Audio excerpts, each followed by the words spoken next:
Alhamdulillah, Mas Apri datang ke sini nih, saya yakin itu bukan kebetulan, Mas. Kalau Mas Apri semalam menghubungi saya lewat WA, terus ada janjian dijemput sama Ustadz Agus, bisa datang sini ketemu saya, itu bukan kebetulan. Pasti ada yang ngatur. Ya. Tidak ada pertemuan dua orang itu yang kebetulan. Pasti ada yang ngatur. Kalau tidak diizinkan Allah Subhanahu wa taala, kita tidak akan ketemu walau kita berusaha gitu. Tapi kita sudah diizinkan bertemu begini. Ini sebuah tanda yang insya Allah membawa kebaikan buat kita berdua gitu, buat semuanya gitu, Mas. Saya kalau mau bicara panjang lebar tentang Bible ini banyak sekali nih yang bisa saya tunjukin. Ya kalau baca Bible itu sih ya kayak pemahaman kita itu kayak nggak logis gitu, itu aja sih. Nggak logis. Nah, yang nggak logis yang di Perjanjian Lama atau di Perjanjian Baru? Atau semuanya? Justru perjanjian lama yang logis, perjanjian baru kagak. Gitu ya. Ini saya baru dengar nih. Orang Kristen nih bilang nih, ya. Perjanjian Lama logis, Perjanjian Baru nggak logis. Nah, boleh cerita nggak, Mas, nggak logisnya gimana? Yang nggak logisnya gimana kalau mau dibilang ya? Seperti tadi saya udah sama Mas Kristianto. Iya, oh iya nih. Om Kristianto nih. Mas Kristianto tadi kita udah cerita. Iya, iya. Memang nggak logisnya di situ. Di Roh Kudusnya gitu loh. Oh, Roh Kudusnya. Ya.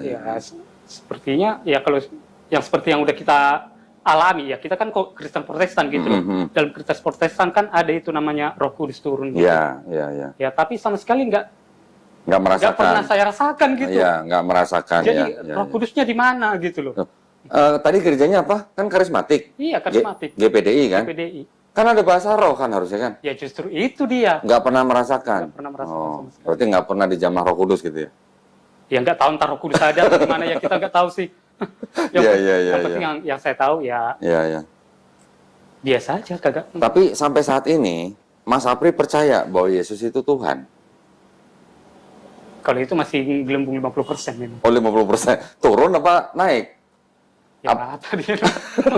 Tadinya 100% turun jadi 50%, apa tadinya nggak jadi 50% naik gitu? Ibarat timbangan rata sih. Oh, rata. Rata maksudnya artinya dari dulu sebenarnya Mas Apri nggak percaya sepenuhnya bahwa Yesus itu Tuhan maksudnya. Atau gimana? Kalau percaya ada 50%, terus 50%-nya lagi dia ya seperti ngayal gitu loh. Gimana mau dibilang ya? Ya. Ya kita juga nggak ada niat untuk menyudutkan gitu. Iya. Nggak ada niat untuk ini. Gini Mas Apri, gini ya. Kan di dalam memilih, memeluk dan menjalankan agama dan kepercayaan masing-masing, setiap orang, Mas Apri atau saya itu mempunyai hak yang dijamin oleh Undang-Undang Dasar 1945. Pasal 28, pasal 29. Kita bebas, kita boleh memilih. Nah, dalam memilih itu kan kita boleh memikirkan ini masuk akal enggak, ini apa misalnya konyol enggak gitu. Kan boleh mikir begitu untuk diri kita pribadi gitu loh. Tapi kan bukan berarti kita menyerang keyakinan orang lain, kan gitu. Nah, kalau boleh saya tanya Mas Apri, 50%-nya itu kenapa? Yang nggak percaya Yesus yang nggak percaya Yesus Tuhan sebesar 50% itu kenapa? Kalau dalam konsep ketuhanan sih, jangan dulu kita berbicara dengan konsep ketuhanan, kita berbicara dengan Alkitab dulu gitu. Iya. Kalau dalam Alkitab kan kita memang diajar mulai dari kecil nih. Saya kan udah belajar mengenai kasih gitu. Di dalam Alkitab ada yang bilang mengasihi musuh. Iya. Terus yang kedua, siapa yang mencaci maki kita, siapa yang mencela kita, bisa kita doakan supaya beroleh berubah kebaikan gitu lah. Kebaikan. Ya. Tapi kan justru nggak logis. Kalau menurut saya sendiri nggak logis. Nah, gitu. Saya pengen denger nih, nggak logisnya kenapa? Gitu. Jadi gini, contoh gini. Ya. Langsung sebut aja contohnya ya. Iya. Masnya sendiri sama saya. Iya. Ya nggak mungkin dong, Mas sudah mencaci saya, mencaci saya, ibaratnya Mas sudah yang buruk-buruk lah dilakukan terhadap saya. Masih saja kita doakan Mas dengan hal yang bagus gitu loh. Oh. Kan nggak masuk akal toh. Oh gitu. Justru kalau dalam Al-Quran pernah saya baca itu konsep kisah itu yang bagus. Pernah baca Quran? Pernah. Wah keren dong. Konsep kisah sudah habis baca Quran sudah habis belum? Belum sih. Oh belum. Masih 0,0% aja. 0,0% ya. Karena di kisah yang pernah saya baca sih, nyawa itu diganti dengan nyawa, tangan diganti dengan nyawa, kan ada itu. Di perjanjian lama kan juga gitu. Kalau perjanjian lama. Mata diganti mata, gigi diganti gigi kan gitu. Itulah mas apanya, saya ibaratnya berpikirnya itu, kok iya ya, kenapa nggak logis aja Bible ini gitu loh. Ya. Yang nggak logis loh. Gimana mau dibilang ya, susah sih. Ini mohon maaf, mungkin saya potong ya. Kalau kita mendoakan orang yang mencaci maki kita, selama kita nggak disakiti secara fisik, secara kita nggak dipersekusi, mungkin masih bisa, mas. Mungkin masih logis. Ya, contoh gini mas, aku bilang dulu sama mas. Kita mempunyai saudara perempuan, diperkosa, meninggal. Nah, kalau itu kan sudah fisik. Nah, sudah fisik kan, itu yang nggak logis. Tapi kalau tadi mendoakan orang yang mencaci maki kita, kita doakan itu masih logis. Tapi kalau bilang kasihilah musuhmu, musuh ya, yang artinya sudah melibatkan kontak fisik, merugikan kita, menyakiti kita, terus kita tetap harus mengasihi orang itu, bahkan kita suruh mendoakan, nah itu yang nggak logis. Ya di situnya seperti tadi Mas Apri mau bilang kalau ada kita punya saudara perempuan diperkosa misalnya, dibunuh gitu. Apakah kita mau mendoakan yang membunuh saudara perempuan kita? Nggak mungkin. Nah, itu yang nggak logis. Nah, itu saya setuju, Mas. Ya itu, ya maksud Gitu saya ya? juga kayak gitu tadi, Mas. Oke, ya. Jadi kan konsep dalam kasih itu seperti yang udah dibilang dalam Alkitab, ya. Tapi kan pendeta suka ngomong gini, Mas Apri. Artinya kasihilah musuhmu itu sebenarnya jangan membalas kejahatan dengan kejahatan, gitu maksudnya. Logis nggak? Nah, berarti kalau ada orang membunuh saudara kita, bukan berarti kita harus membalas membunuh. Kata pendeta begitu. Cuman konsepnya itu aja salah sih, Mas, menurut aku sih. Cuman kan kalau kita... Musuh itu kan seperti berat gitu loh. Ya. Jangan kan dulu mengasihi musuh. Ya. Saya mencuri barang mas ini aja, kayaknya Mas udah benci sama saya. Itu logikanya. Ya, betul. Ya saya kayak gitu. Siapa yang mencuri barang saya? Ya nggak mungkin dong kita doakan lagi yang bagus-bagus sama dia. Berkatilah dia Tuhan, inilah dia Tuhan, lindungilah dia, berikanlah berkat sama dia gitu loh. Padahal udah barang kita dicuri gitu loh. Betul. Yang ada apa? Maaf kata, babi manusia itu kan gitu. Ya. Logikanya memang betul. seperti itu. Ya, jadi saya senang dengan pemikiran Mas Apri. Berarti Mas Apri bisa menilai sesuatu ajaran itu harus bisa diterapkan dalam kehidupan nyata, gitu kan? Ya maksud saya harus logis-logisnya. Logis aja. Nah, betul. Jadi, kalau bilang kasihilah musuhmu, pendeta bilang jangan membalas kejahatan dengan kejahatan.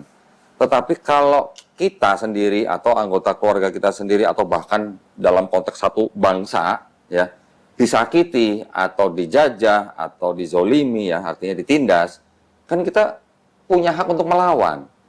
Artinya bukan kita membalas kejahatan dengan kejahatan itu, kalau kita melawan terus kita harus tidak boleh membalas kejahatan tuh bukan berarti terus kita diam aja.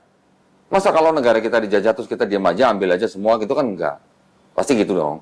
Kalau anggota keluarga kita dibunuh atau dirampok, kan yang bisa kita lakukan kalau kita tidak bisa menangkap si pembunuh atau menangkap si perampok, kan kita lapor polisi. Ada polisi yang menjadi penegak hukum gitu kan. Artinya kalau kita lapor berarti kan ada rasa nggak terima dalam hati kita kan. Nggak terima, kenapa nggak terima? Karena kita menuntut keadilan. Ya gitu ya. Jadi kalau misalnya anggota keluarga kita dibunuh, kita pasti lapor dong. Kita nggak lapor malah kita salah gitu, karena itu ada kejahatan gitu. Nah, tapi kalau dengan prinsip kasihilah musuhmu, terus kita harus mengasihi pembunuh yang membunuh saudara kita, kan nggak mungkin gitu. Kalau ajaran itu, Mas, ditetapkan di dalam pengadilan, mungkin nggak kira-kira? Di dalam pengadilan nih, kasihilah musuhmu gitu. Kosong penjara, Mas. Betul nggak? Betul kan? Iya, masih. Sekarang kalau negara kita dijajah, penjajah datang, kasihilah musuhmu. Gimana? Apa kita kasih semua barang-barang dari sumber daya alam kita gitu ke penjajah?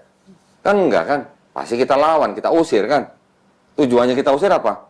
Supaya apa? Ya, supaya kita sejahtera lagi. Supaya ada perdamaian kan? Jangan orang menjajah bangsa lain, kan begitu. Nah, artinya berarti kan gini, Mas. Ini mohon maaf ya, kita kan ngobrol nih ya, kita sharing nih. Waktu zaman Yesus masih hidup, kalau kita baca Bible, bangsanya Yesus bangsa apa? Yahudi kan? Bangsa Yahudi. Bangsa Yahudi waktu itu juga sedang dijajah, Mas. Yang jajah bangsa apa? Romawi kan? Romawi kan, betul kan? Nah, kan Yesus yang nyalib Yesus kan tentara Romawi kan, Mas? Bangsa Yahudi sedang dijajah oleh bangsa Romawi. Nah, sekarang di dalam Bible yang ditulis berapa puluh tahun setelah nggak ada Yesus, ditulisnya katanya di Romawi, yang nulis orang-orang yang berpendidikan, terus dibaca sama orang-orang Yahudi. Bacanya apa? Kasihilah musuhmu. Nah, musuhnya bangsa Yahudi ini siapa? Ya bangsa Roma. Bangsa Romawi. Terus bangsa Yahudi suruh kasih bangsa Romawi gitu. Padahal bangsa Romawi itu yang menjajah bangsa Yahudi. Satu. Yang kedua, di Bible juga dikatakan, bayarlah pajak kepada kaisar. Nah, kaisar ini kan dari Romawi. Bangsa Yahudi kan nggak punya kaisar. Kaisar ini kan yang menjajah bangsa Yahudi. Suruh bayar pajak ke kaisar gitu. Kekaisaran Romawi ya. Ya. Terus di surat-surat di Paulus juga dikatakan, takluklah atau tunduklah kepada pemerintah. Pemerintah pada saat itu siapa? Bangsa Romawi kan? Bahkan Paulus mengatakan pemerintah itu berasal dari Allah. Mungkin nggak pemerintah Romawi itu berasal dari Allah untuk menjajah bangsa Yahudi? Logis nggak kira-kira, Mas? Enggak logis. Enggak ya. Terus Paulus juga menulis, bayarlah pajak dan cukai kepada yang berhak. Yang mengurus pajak dan cukai itu adalah pelayan-pelayan Allah. Bangsa Romawi, yang ngurus pajak dan cukainya orang Yahudi, itu pelayan Allah, kata Paulus. Kira-kira logis nggak? Enggak logis. Nggak logis. Jadi, kalau ada penjajah datang ya ke sebuah negara, mau menjajah, terus dia bawa kitab suci katanya, yang ajarannya kasihilah musuhmu, bayarlah pajak kepada kaisar atau pemerintahmu gitu. Nah, kira-kira berarti ajaran kasihilah musuhmu itu kira-kira bisa nggak disebut itu sebagai ajaran penjajah supaya orang yang dijajah nggak berontak gitu? Bisa nggak begitu? Hah? Karena tulisan-tulisan itu ditulis berapa puluh tahun setelah nggak ada Yesus. Ditulisnya di Romawi oleh orang-orang yang berpendidikan. Yang ngomong siapa? Yang ngomong orang-orang ahli-ahli perjanjian baru sendiri. Bukan saya ngomong gitu. Ada buku-bukunya ada yang ngomong gitu. Jadi kalau bilang kasihilah musuhmu untuk bangsa Yahudi yang saat itu sedang dijajah oleh Romawi, ngasihilah musuhmu kan musuhnya orang Yahudi kan Romawi. Berarti kalau suruh mengasihi bangsa Romawi berarti kan nggak boleh berontak kan? Masuk akal nggak, Mas? Omongan saya.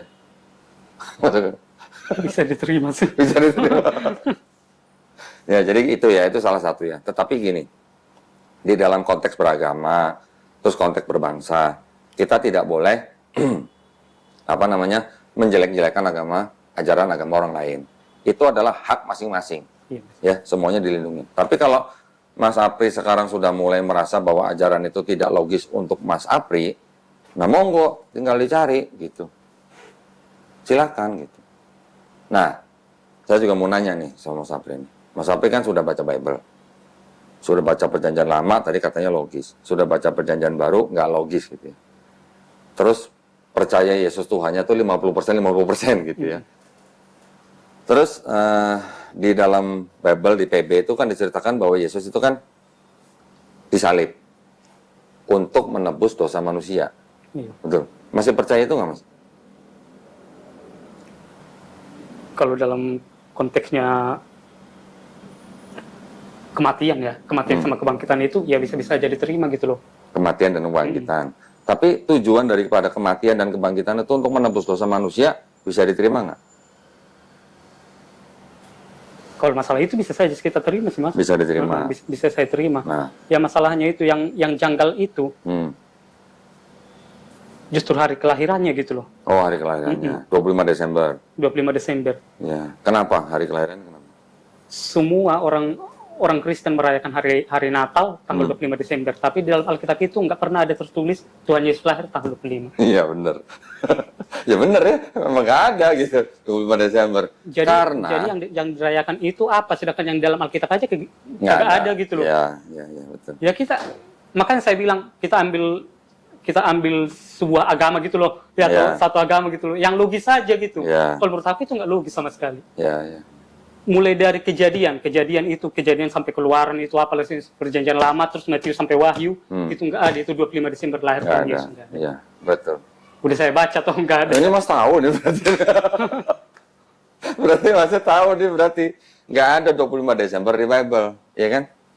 Ceritanya agak panjang, Mas. Kenapa kok 25 Desember dipakai sebagai hari kelahiran Yesus? Ceritanya mungkin agak panjang. Tapi singkatnya, tanggal 25 Desember itu adalah hari raya kelahiran Dewa Matahari di Romawi. Di Romawi ya. Kira-kira di abad 3-4 lah. Itu akhirnya dipakai menjadi hari rayanya kelahiran Yesus karena pengaruh Kaisar Romawi.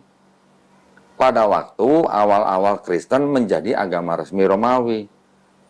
Jadi, yang tadinya orang-orang Romawi itu menyembah Dewa Mitra sebagai Dewa Matahari, yang dirayakan hari lahirnya tanggal 25 Desember, itu diganti Mas dengan tanggal lahirnya Yesus.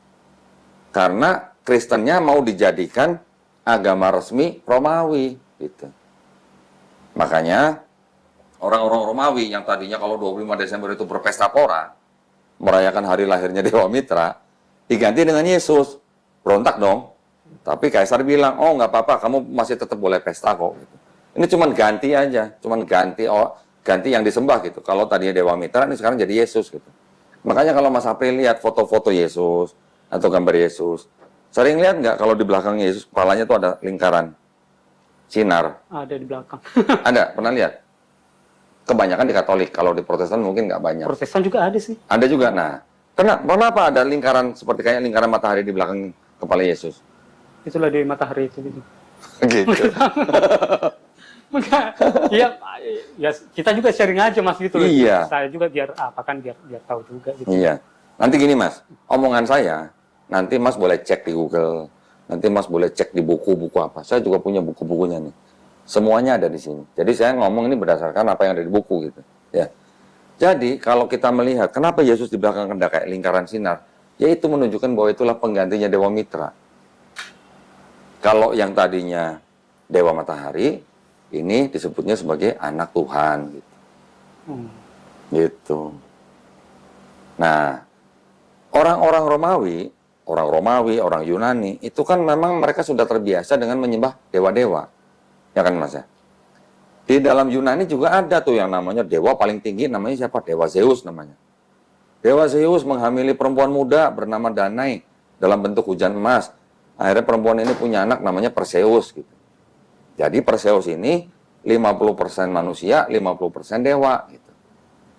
Yesus di abad keempat, di abad kelima, ya, di konsili Kalsedon tahun 451 Masehi, ditetapkan Yesus punya sifat 100% manusia, 100% Tuhan. Jadi bedanya Yesus sama Perseus apa? Hampir sama kan? Kenapa? Kok bisa mirip-mirip gitu? Ada Perseus, ada Yesus. Belum lagi nanti ada Hercules gitu. Nah, sedangkan agama Kristen ini pada abad itu, abad keempat, itu sedang mau dijadikan agama resminya bangsa Romawi. Jadi, Kaisar Konstantin waktu itu ingin menjadikan atau ingin mengkristenkan orang-orang pagan yang ada di Romawi. Tetapi yang terjadi adalah apa? Konsepnya akhirnya bercampur gitu. Konsep pagan dengan konsep Kristen gitu. Jadi makanya di dalam Kristen sekarang banyak sekali ritual-ritual atau bahkan ibadah mereka itu banyak sekali dipengaruhi oleh budaya pagan. Contoh misalnya Mas, setiap bulan dulu perjamuan kudus kan, dikasih apa? Daging, roti tapi daging. Roti dan anggur, ya kan? Lambang daripada darah dan tubuh Kristus. Yesus. Dibilangnya apa? Ingatlah akan aku, gitu kan? Barang siapa makan tubuh dan minum darahku, dia akan beroleh hidup yang kekal. Kan gitu kan? Yohanes 6 ayat 51 sampai 54. Di Mesir udah ada tuh Mas, ribuan tahun sebelumnya. Dewa Osiris. Tubuh dan darah Dewa Osiris dilambangkan dengan roti dan anggur. Barang siapa makan tubuh dan darah Osiris yang dilambangkan dengan roti dan anggur akan peroleh hidup yang kekal. Oh mirip ya? Saya banyak nih Mas bukunya nih. Yang menceritakan kesamaan-kesamaan antara penganut pagan dengan Kristen. Banyak. Itu di daerah-daerah situ Mas. Di daerah Sumeria, Babilonia, Sumeria, Babilonia atau Mesopotamia, Persia, India, Mesir, Eropa, bahkan Eropa Utara. Rata-rata ribuan tahun sebelum ada Yesus, itu sudah ada penyembahan kepada Tuhan yang disebut dengan triad. Triad itu artinya 3 tapi 1 gitu Mas. Itu sudah banyak. Jadi pada waktu Kristen timbul, akhirnya yang tadinya disebutnya bapak, kemudian anak, akhirnya dicari satu lagi sosok atau pribadi. Siapa? Roh Kudus. Abad pertama sampai abad ketiga, belum ada keputusan Roh Kudus itu Tuhan. Baru di abad keempat, Roh Kudus ditetapkan sebagai Tuhan. Atau dipahami sebagai Tuhan. Tiga juga, tiga tapi satu. Satu tapi tiga. Gitu. Apa bedanya dengan triad-triad yang di daerah situ? Dengan dewa-dewanya gitu. Di India ada Trimurti kan? Nah, di Babilonia ada Namrus, Tamrus, Semiramis. Nanti di apa namanya Sumeria ada siapa? Mitra dan segala macam gitulah. Di Persia ada Mitra. Jadi memang gimana ya? Memang itu sudah menjadi kebiasaan dan sudah menjadi kepercayaan orang-orang zaman dulu di sekitar daerah itu yang menyembah Tuhan yang triad. Tiga tapi satu, satu sampai tiga gitu. Jadi pada waktu Kristen timbul ini sebenarnya bukan hal yang baru. Ini hal yang meneruskan kepercayaan lama gitu sebenarnya. Cuman dengan tokoh-tokoh yang berbeda gitu. Ibaratnya budayanya ini duplikat gitu. Iya. Kan bisa dibilang duplikat lah ini. Iya. Di Trimurti ada siapa? Ada Brahma, Wisnu, Siva gitu kan. Nanti di Babilonia ada Namrus, Tamrus, Semiramis. Nanti di Mesir ada Osiris, Isis, Ra. Nanti di Eropa ada Dewi Madonna yang melambangkan dengan 3 muka gitu. Semua gitu mas, semuanya 3. Nah, jadi bukan hal yang baru gitu buat Kristen timbul dengan pola yang sama gitu. Nah, terus kok ajarannya kasihlah musuhmu gitu. Bayarlah pajak kepada pemerintahmu gitu. Tunduklah kepada pemerintahmu. Kalau pemerintah kita yang resmi, kita yang pilih, bener ya, wajar ya. Tapi kalau pemerintahnya penjajah gimana? Kita suruh tunduk sama penjajah gitu, nggak boleh berontak gitu, nggak boleh ngusir gitu. Kan enggak gitu ya. Datang itu ke Indonesia mas ajaran dibawa oleh Belanda kan. Belanda datang bawa kapal, bawa meriam, bawa bedil, sambil bawa misionaris. Misionarisnya bilang sama penduduk-penduduk, kasihlah musuhmu gitu. Bahasa yang logis mas. Nah, saya punya nih mas, Bible nih. Ini namanya apa? The Negro Bible. Bible untuk orang Negro. Siapa Negro yang di sini maksudnya? Orang-orang kulit hitam yang menjadi budak di Amerika Latin di akhir abad ke-19. Dikasih Bible-nya begini. Sekarang kalau di Bible ini, apa bedanya dengan Bible yang standar ini? Ternyata pasalnya di diskon mas. Kejadian, Genesis kan? Pasal standar itu 50 pasal. Tinggal 14 pasal. Keluaran, Exodus kan? Dari 40 pasal jadi 2 pasal. Levitikus, Imamat, 27, hilang semua. Dan seterusnya. Ini banyak yang nol tuh. Jadi banyak yang pasal yang dibuang-buang gitu. Nih, banyak yang nol. Yang belasan, yang puluhan, jadi tinggal berapa? Berapa persen tuh? Ada yang tinggal 15%, ada yang tinggal 50%, ada yang 0%. Tujuannya apa? Begini. Kenapa kok kalau kitab suci kok ayatnya bisa dibongkar pasang gitu? Tujuannya apa? Supaya negronya nggak berontak, budaknya nggak berontak. Pernah lihat ini mas? Nggak pernah lihat.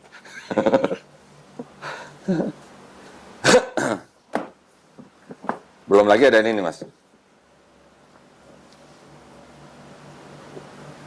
Apal nggak dengan warnanya? LGBT. LGBT. Kok tahu sih?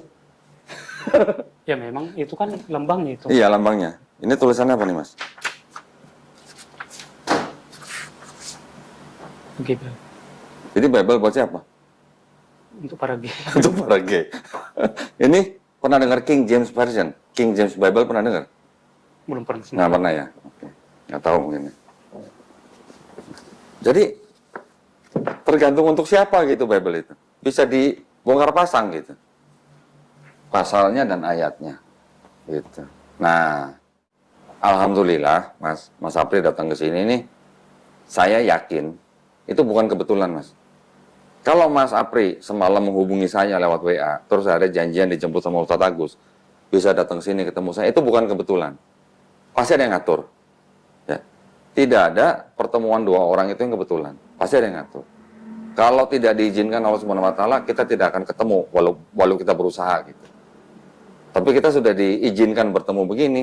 Ini sebuah tanda yang insya Allah membawa kebaikan buat kita berdua gitu, buat semuanya gitu, Mas. Saya kalau mau bicara panjang lebar tentang Bible ini banyak sekali nih yang bisa saya tunjukin. Lagian saya masih awam juga, Mas. Tapi maksud saya gini, Mas Apri kan saya yakin dengan kegalauan tadi yang percaya Yesus sebagai Tuhan cuma 50%. Terus ajarannya nggak logis. Itu buat saya sebenarnya sudah cukup. Udah cukup sebenarnya buat saya. Artinya sudah cukupnya itu begini.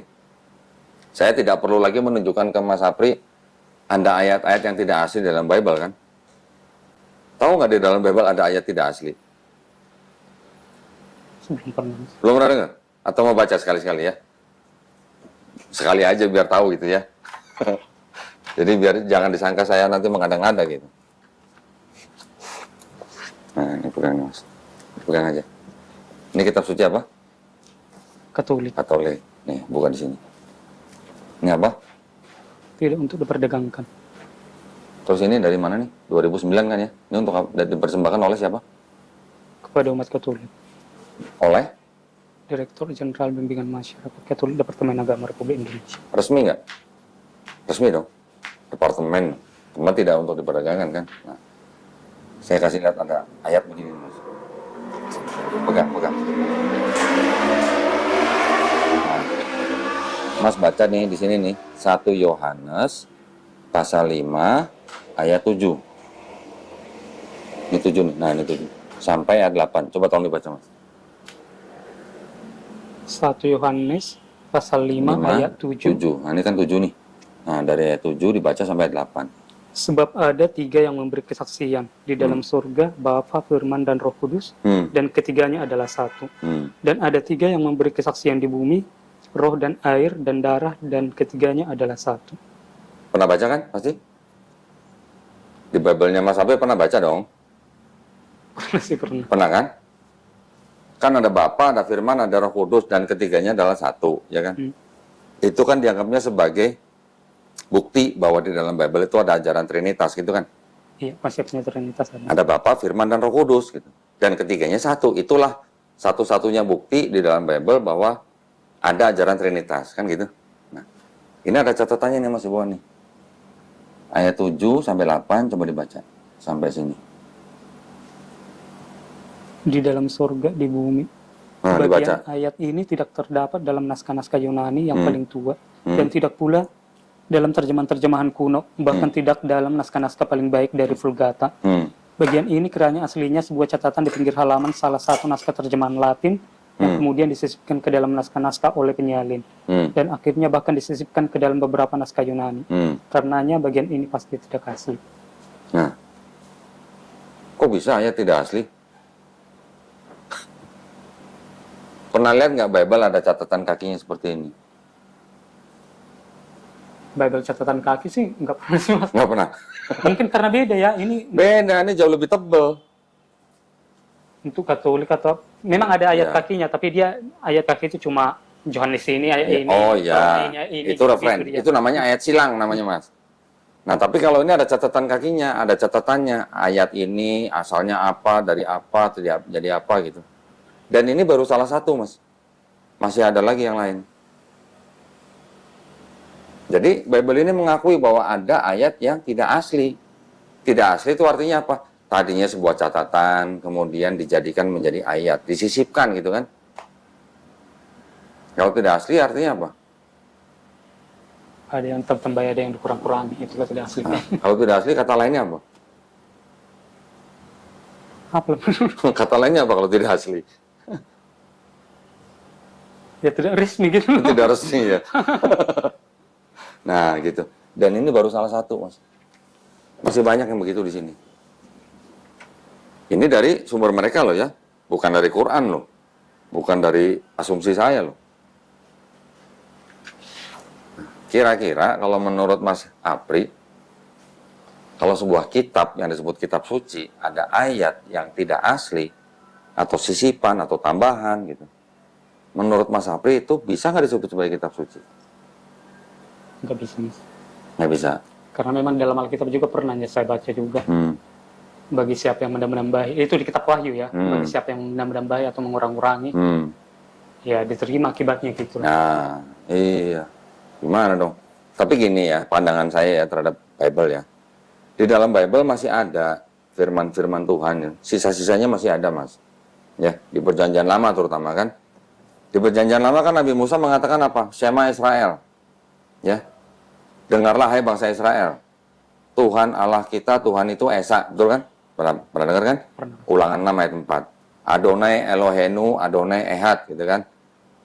Terus kemudian di perjanjian baru, Yesus juga ditanya sama orang-orang Yahudi kan, imam-imam Yahudi.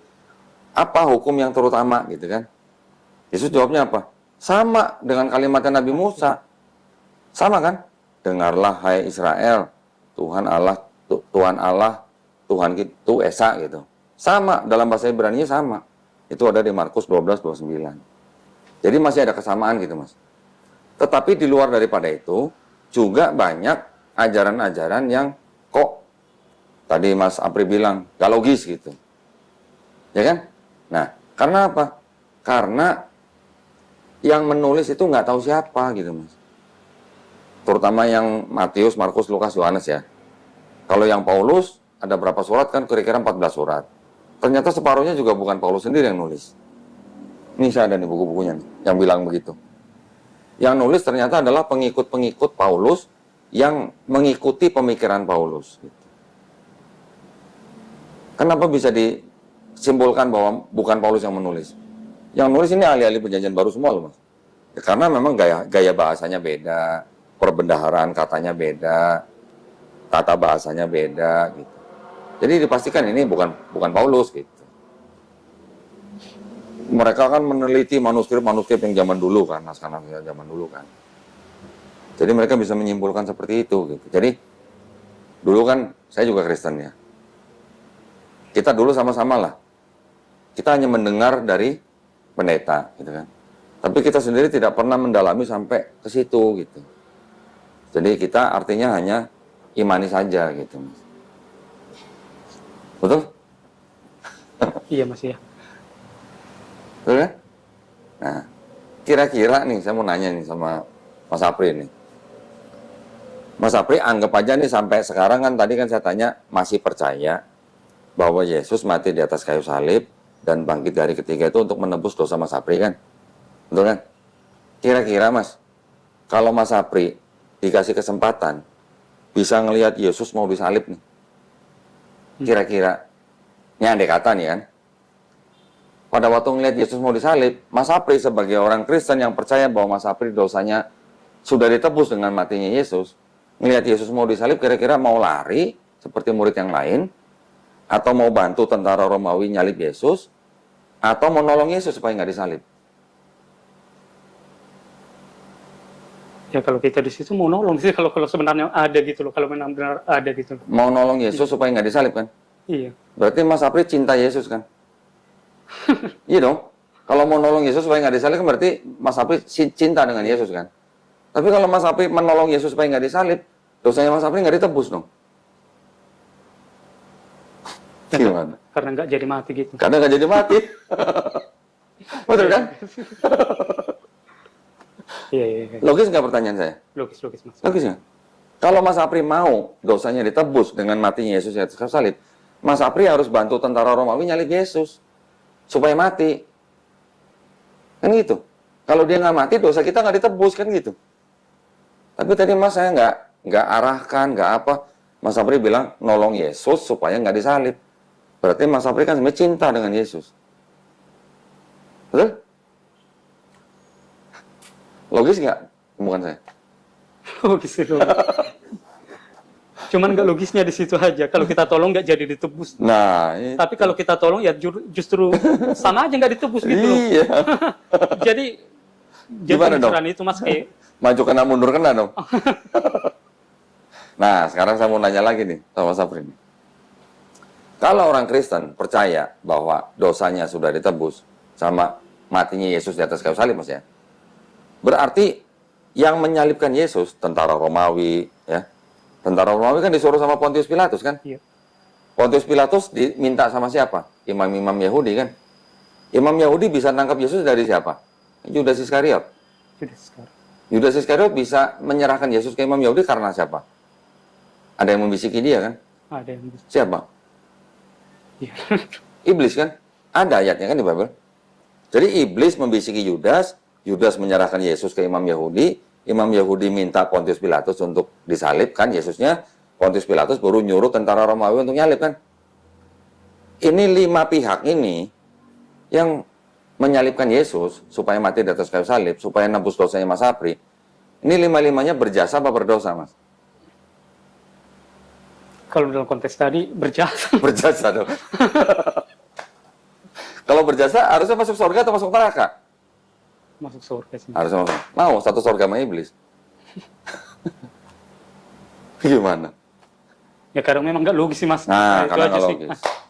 Sekarang Mas Apri sudah bisa menyatakan dengan tegas karena memang nggak logis gitu. Karena memang Yesus tidak pernah mengajarkan bahwa dia mati di atas kayu salib untuk menebus dosa manusia. Kan di Matius 18 ayat 3 Yesus bilang, kalau mau masuk kerajaan sorga, kamu hanya perlu bertobat dan menjadi seperti anak kecil ini gitu. Kan gitu kan? Kalau bertobat artinya gimana? Menyembah Yesus sebagai Tuhan gitu kan enggak?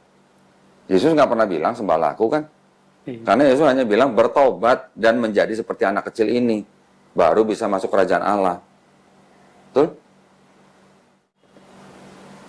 Kalau Mas percaya tadi 100% Yesus Tuhan, saya nanti mungkin banyak tanya. Gitu. Tapi karena sudah 50%, sudah cukup dengan itu aja. Gitu Mas. Segala sesuatunya kita harus pikirkan. Logis nggak gitu? Mas Apri datang ke sini dengan pemikiran bahwa itu tidak logis. Wah, itu sudah begini sebenarnya. Ada yang mau ditanyain soal Bible? Nggak ada lagi cuma. Nggak ada lagi. Ya memang udah mewakili sih memang. Sudah wakili ya. Mau satu lagi nggak? Boleh. Sebelum ambil keputusan. Ini kita cek dengan logika aja.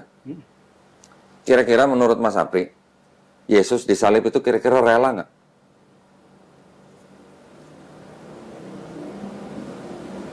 Pertama, dia pernah nyuruh murid-murid jual jubah, beli pedang. Betul kan? Kira-kira buat apa itu pedang? Waktu mau ditangkap nih. Supaya ada perlawanan. Perlawanan. Kalau supaya ada perlawanan berarti rela nggak dia disalib? Sama sekali tidak. Tidak. Sama sekali tidak. Iya kan? Nggak rela, nggak. Kemudian dia larinya kemana? Ke Taman Getsemani kan? Nggak semangat. Taman Getsemani. Ngapain di Taman Getsemani? Semalam-malaman apa? Berdoa. Berdoa di Taman Getsemani. Berdoa kepada siapa? Kepada Allah Bapa. Kepada Allah Bapa. Nah katanya Yesus Tuhan, kok berdoa sama Allah Bapa? Itu dia lagi. Itu dia lagi. Karena memang dalam Yohanes 3:16 juga ada dibilang kayak gitu. Iya, iya. Karena begitu besar kasih Allah akan dunia ini sehingga ia telah mengaruniakan anaknya Iya, gitu. iya. Jadi ibaratnya gitu, dia dan anaknya kan udah dua. Iya. Jadi yang Allah itu mana gitu. Nah, terus mau dijadikan satu kan? Belum lagi ada Roh Kudus kan? Ya, ini kedua ya tadi ya di Taman Getsemani. Artinya dia berdoa kepada Tuhan, Tuhannya dia. Berarti apa namanya? Dia kan apa? Minta tolong. Berarti Kan dia minta tolongnya gini. Jikalau bisa, lalukanlah cawan ini daripadaku. Pernah dengar kan? Jikalau bisa, lalukanlah cawan ini daripadaku. Itu artinya rela nggak disalib? enggak rela. Nggak rela. Walaupun pada akhirnya dia bilang, tetapi bukan kehendakku yang terjadi, tapi kehendakmu yang terjadi. Itu berarti kan artinya Yesus pasrah. Gitu ya? Terus kemudian dia ketakutan malam itu di Taman Getsemani. Di Lukas disebutkan bahwa keringatnya seperti titik-titik darah. Berarti kalau dia ketakutan, dia rela nggak disalib, Mas? Enggak rela. Nggak rela. Ya kan? Terus pada waktu dia ditangkap, terus dia diadili di depan imam besar, penjaga imam besar menampar dia. Dia bilang, saya salah apa? Kok ditampar gitu? Kalau saya salah, tolong tunjukkan gitu. Lah kan Yesus ngajarin muridnya apa? Ditampar pipi kanan, kasih pipi kiri. Lah kok giliran dia ditampar sendiri, kok dia protes? Logis nggak? Berarti itu artinya Yesus rela nggak disalib? Enggak rela. Tidak rela. Terus pada waktu dia di atas kayu salib, dia kan teriak, Eli, Eli, lama Sabatan. sabatani. Artinya Allahku, Allahku, mengapa kau meninggalkan aku? Rela nggak kira-kira kalau teriak begitu? Ya memang nggak rela, Mas. Nggak rela. Ada teks yang lain yang bilang mengatakan bahwa ampunilah mereka karena mereka tidak tahu apa yang mereka lakukan. Ada yang begitu. Tapi ada Eli lama sabahtaninya gitu. Itu kan sebuah indikasi bahwa dia nggak rela disalib. Kan gitu ya. Jadi dari situ aja kita bisa berpikir, berarti sebenarnya kan Yesus itu dibunuh gitu. Ya kan? Bukan datang untuk menyerahkan diri untuk disalib untuk menebus dosa gitu loh. Nah sekarang kalau memang Yesus itu Tuhan, ya Mas ya, kalau memang dia Tuhan, terus sebelum dia turun ke bumi, dia kira-kira dia tahu nggak dia bakal mati di atas kayu salib? Kan Tuhan nih, dia mau menebus dosa manusia nih. Kira-kira dia tahu nggak dia bakal mati di atas kayu salib? Kalau dalam Alkitab dibilang dia tahu sih. Di Alkitab nggak disebut, tapi ini kita dengan logika aja. Kalau memang dia Tuhan, dia mau turun ke bumi, menebus dosa manusia dengan cara mati di atas kayu salib, dia udah tahu belum harusnya? Kan Tuhan. Karena dia sendiri yang menyerahkan dirinya dia. Kan Harusnya tahu dong. ya tahu. Harusnya tahu kan. Tetapi bisa nggak saya bilang bahwa misinya dia datang ke bumi itu untuk bunuh diri? Enggak sih. Walaupun bangkit dari ketiga, kalau dia tahu dia bakal mati, bisa nggak tindakan itu saya sebut bunuh diri? Karena tindakan dia kan menghilangkan nyawa sendiri. Tindakannya memang bunuh diri di situ. Tindakannya bunuh diri, walaupun motivasinya beda. Motivasinya bukan stres atau apa, tapi untuk mengorbankan diri ya. Tapi tindakannya itu kan bisa disebut sebagai tindakan bunuh diri. Kan gitu. Selagi pula kalau Yesus itu memang benar-benar Tuhan, masa Tuhan nggak tahu hari kiamat? Ya kan? Kan dia ditanya, kapan hari itu gitu kan? Kan dia bilang, yang tahu hanya Bapa. Anak tidak tahu, malaikat pun tidak tahu. Kalau Tuhan masa nggak mengetahui gitu? Maksud saya gitu. Dan kalau memang dia, memang benar-benar dia berniat datang untuk menebus dosa manusia, kan dia tinggal menyerahkan diri ke imam Yahudi. Kenapa harus ngumpet-ngumpet di Taman Getsemani kan? Iya. Logis nggak aman saya? Iya, Mas masuk. Hah? Mas mau nolong saudaranya nih, ya udah tinggal datang serahin diri mau nolong gitu. Kenapa harus ngumpet-ngumpet gitu? Harus tangkap dulu gitu. Harus gini dulu. Seperti drama gitu mas. Iya Mas. Ya. Gitu loh maksud saya. Kalau kita teliti lagi, sebenarnya ajaran bahwa Yesus mati di atas kayu salib untuk menebus dosa manusia itu kan adanya setelah Yesus nggak ada. Yang mengajarkan orang-orang yang setelah nggak ada Yesus gitu. Itu Paulus gitu. Bahkan Paulus bilang buat orang-orang yang tidak hidup di bawah hukum Taurat, orang-orang goyim yang non Yahudi maksudnya. Kalau kalian sunat, kematian Yesus di atas kayu salib itu nggak ada gunanya buat kamu gitu. Sampai begitu ngomong. Gimana? Padahal Yesus sunat, Yesus mati dikafanin, Yesus doanya sujud. Yang sekarang terjadi apa? Mas di gereja doanya sujud nggak? Nggak? Atau sujud? Sujud sih Mas. Hah? Sujud juga sih. Sujud? Emang di GBDI ada sujud gitu? Ya itulah tadi yang kita berbicara apa itu, apa namanya? Roh Kudus itu kan di GPD kan ada itu kebaktian 10 malam itu. Ya sujud juga. Ada sujudnya. Tapi Kalau itu aja momennya gitu. itu malam kan. Kalau kebaktian hari Minggu sujud nggak?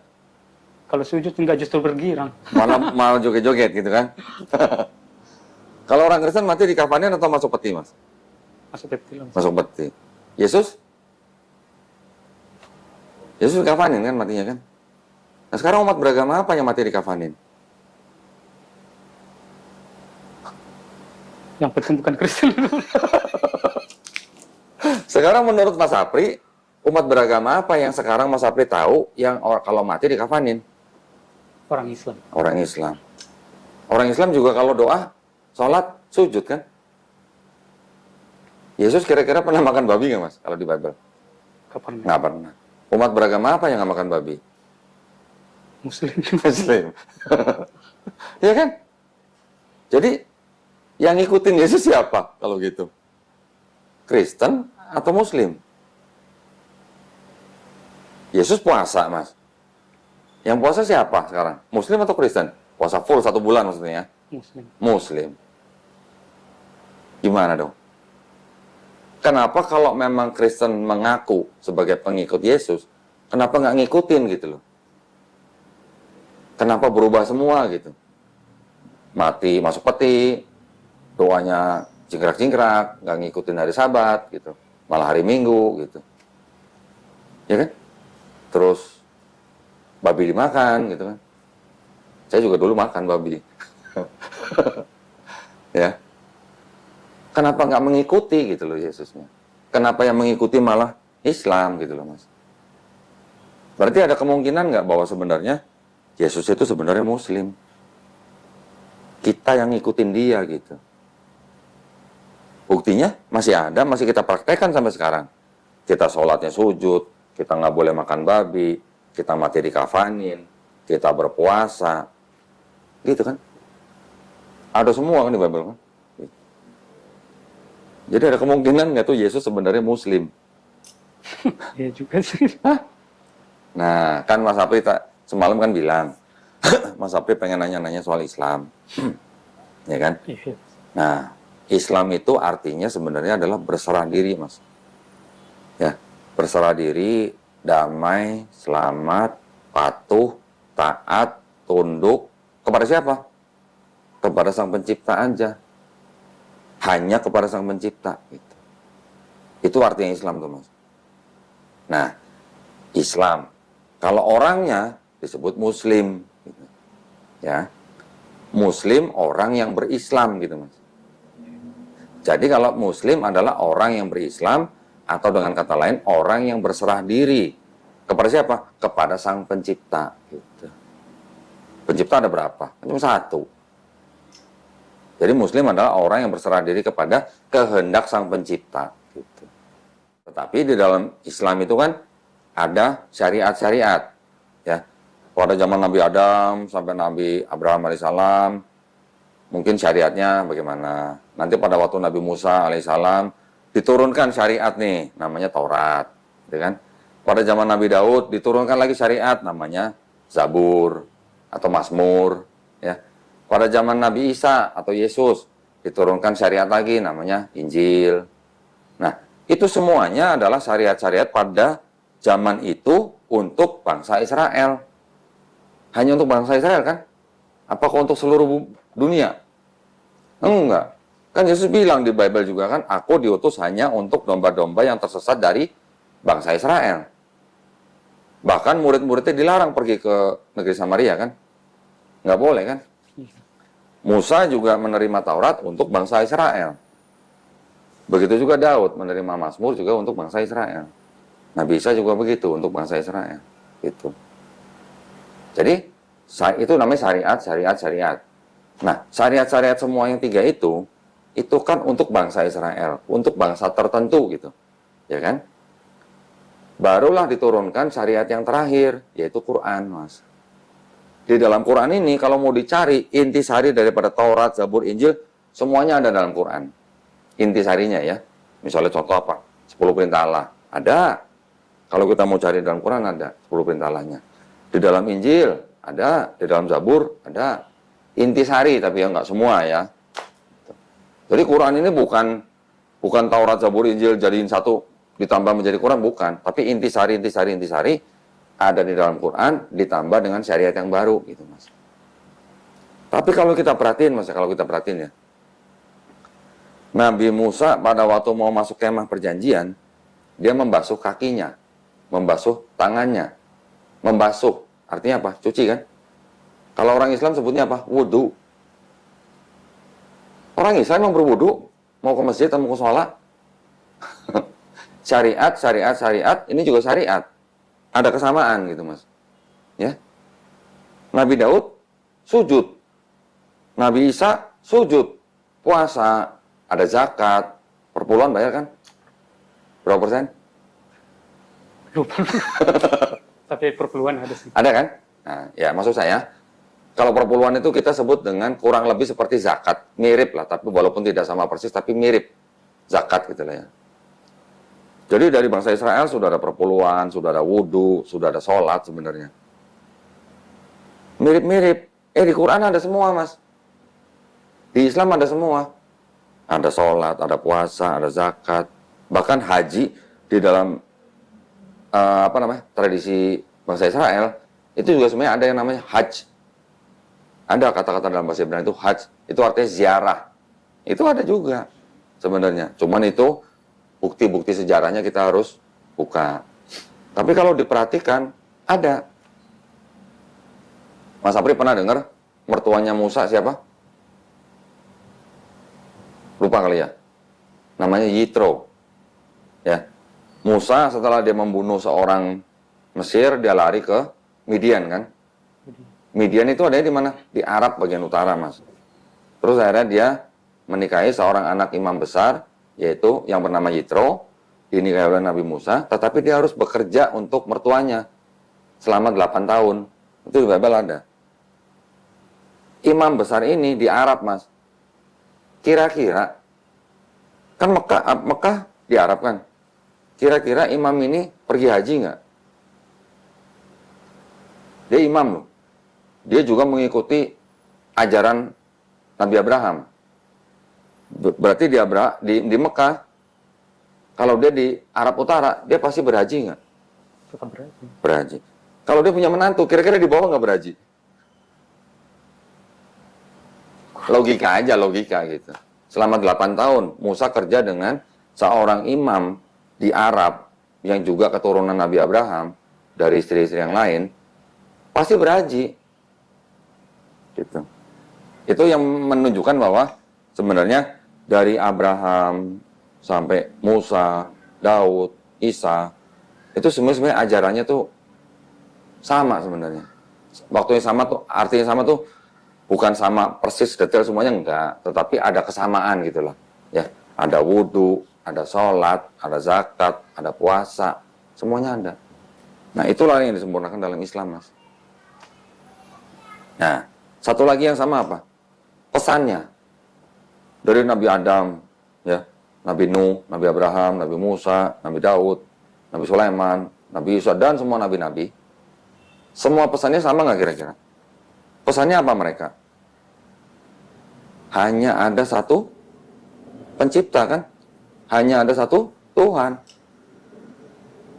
Kan gitu. Kan tadi kan Nabi Musa memberikan pesan apa? Shema Israel, Adonai Elohenu, Adonai Ehad. Di Islam pesannya apa? Qul huwallahu ahad. Adonai Elohenu, Adonai Ehad. Qul huwallahu ahad. Kok mirip ya? Ehad sama ahad ya? Ehad, ahad, sama. Esa gitu. Jadi ada kesamaan pesan gitu, Mas. Pesan itu juga sama di dalam Islam. Di dalam Islam juga mengatakan apa? La ilaha illallah. Tidak ada Tuhan selain Allah. Gitu. Jadi kalau kita mau perhatikan dari Nabi Muhammad SAW, Nabi Isa mundur sampai ke Nabi Adam semua, pesannya sama semua. Hanya syariatnya yang berbeda-beda gitu, Mas. Kalau syariat berbeda-beda itu artinya mungkin dulu zakat atau perpuluhan berapa persen, sekarang disempurnakan jadi berapa persen. Dulu mungkin sholat berapa rakaat, sekarang disempurnakan dengan berapa rakaat, tergantung waktunya. Dulu mungkin puasa berapa hari, sekarang jadi 1 bulan gitu. Kira-kira gitulah. Ya, paham ya? Paham. Di dalam Bible sebutin banyak banget kemiripan-kemiripan yang sekarang dilakukan oleh umat Islam, Mas. Jadi kalau kita nyebut mereka semuanya adalah Muslim, boleh nggak? Muslim dalam arti mereka berserah diri kepada satu Tuhan. Bukan berarti mereka sudah mengikuti syariat Nabi Muhammad, bukan. Kan jaraknya ribuan tahun. Tapi secara akidah keyakinan, mereka hanya berserah diri kepada satu Tuhan, satu pencipta. Itu dalam bahasa Arabnya Muslim disebutnya, gitu Mas. Jadi Islam ini bukan agama yang baru sebenarnya, secara akidah. Secara syariat baru adanya di abad ke-7, secara syariat. Tetapi secara akidah ini sebenarnya mengikuti akidah-akidah nabi-nabi sebelumnya. Mengikuti pesan-pesan nabi-nabi sebelumnya. Keyakinannya gitu ya, bahwa kita hanya berserah diri kepada satu pencipta gitu. Dalam bahasa Arabnya Muslim. Itu. Kata kerjanya Islam. Orangnya disebut Muslim. Cuman syariatnya beda. Gitu. Belum ngikut syariat Nabi Muhammad SAW dengan Quran dan Sunnahnya. Kira-kira ada yang mau tanyain nggak dalam Islam? Enggak ada Mas, udah pas. Jelas? Jelas Mas. Alhamdulillah ya. Nggak butuh berapa jam kalau gitu dong. Jadi Mas Apri percaya bahwa pencipta itu cuma satu? Dari Esa. dulu percaya memang. Dari dulu percaya. Alhamdulillah. Nah, Memang cuma satu pencipta sih. oke. Sekarang Mas Apri percaya bahwa Yesus itu hanya nabi, bukan Tuhan.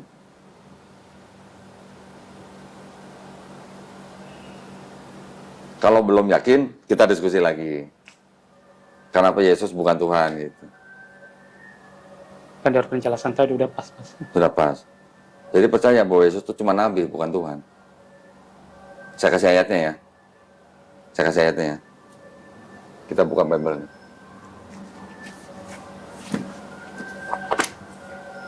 Tanpa dogma nih ya, tanpa dogma. Kita baca dengan ini aja, dengan logika aja.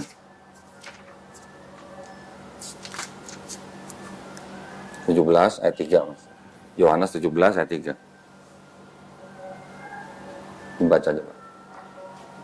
Inilah hidup yang kekal, yaitu bahwa mereka mengenal Engkau satu-satunya Allah yang benar dan mengenal Yesus Kristus yang telah Engkau utus. Hidup kekal artinya apa, Mas? Selama-lamanya. Akhirat kan? Satu-satunya Allah yang benar. Itu siapa? Maksudnya Engkau itu siapa?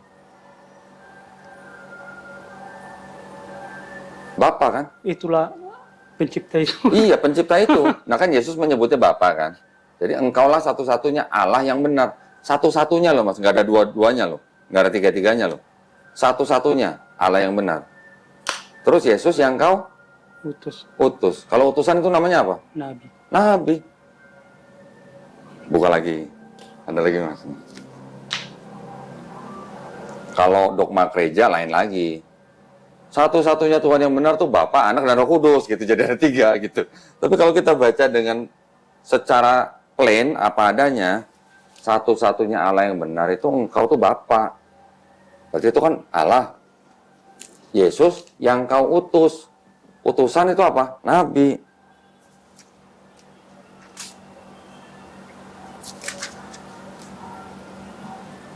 Ayat 16 Mas. Yohanes 13 ayat 16. Sesungguhnya aku berkata kepadamu, seorang hamba tidaklah lebih tinggi daripada tuannya, ataupun seorang utusan daripada orang yang mengutusnya. Nah, artinya apa? Perlu tafsir? Ya berarti Yesus nggak lebih dari sang pencipta itu aja sih. Ya udah kan, simpel kan? Simpel nggak? Simpel sih Mas. Ya. Saya kasih lagi. Kira-kira kalau Yesus Tuhan, kalau Tuhan, kira-kira punya Tuhan nggak?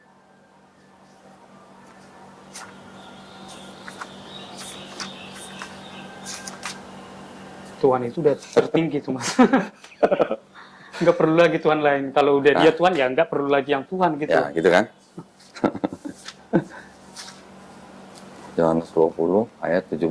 Coba. 17 mana? Nah, ini coba baca. 17. Kata Yesus kepadanya, janganlah engkau memegang aku terus, sebab aku belum naik kepada Bapa, tetapi pergilah kepada saudara-saudaraku dan katakanlah kepada mereka, bahwa sekarang aku akan naik kepada Bapakku dan Bapamu, kepada Allahku dan Allahmu. Itu yang ngomong Yesus kan? Kepada Maria Magdalena. Yesus bilang apa? Beritahukan kepada mereka, aku akan pergi kepada siapa? Bapakku dan Bapamu. Bapamu ini maksudnya saudara-saudaranya gitu kan? Berarti Yesus punya Bapa yang sama nggak dengan saudara-saudara dia? Bapaknya sama dong. Terus Allahku dan Allahmu. Berarti Yesus punya Allah yang sama nggak sama saudara-saudaranya? Artinya kalau Allahku apa? Tuhannya Yesus bukan? Ya?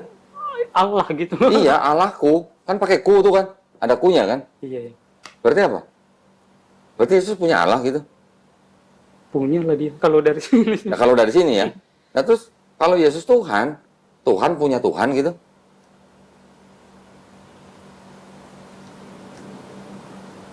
Gimana? Oke, mungkin istilah Allah itu kurang tepat sebenarnya. Banyak yang protes. Yang tepat itu sebenarnya Tuhanku dan Tuhanmu. Itu yang tepat ya. Yang nggak mungkin. Saya punya mobil. Kalau saya nyebut itu mobilku gitu, berarti itu mobil itu punya siapa? Punya saya kan. Nah kalau Yesus bilang Tuhanku, berarti Yesus punya Tuhan dong. Iya. Menyatakan kepunyaan gitu. Nah, Bapakku dan Bapamu, Tuhanku dan Tuhanmu. Berarti Tuhan Yesus dan Tuhan saudara sama. Bukan begitu? Iya masih. Kira-kira Tuhan punya Tuhan nggak? Kalau Tuhan nggak punya Tuhan. Nah, kalau Tuhan nggak punya Tuhan, berarti udah jelas kan? Berarti udah jelas bahwa Yesus bukan Tuhan. Kan gitu? Pastinya. Iya masih. Yakin?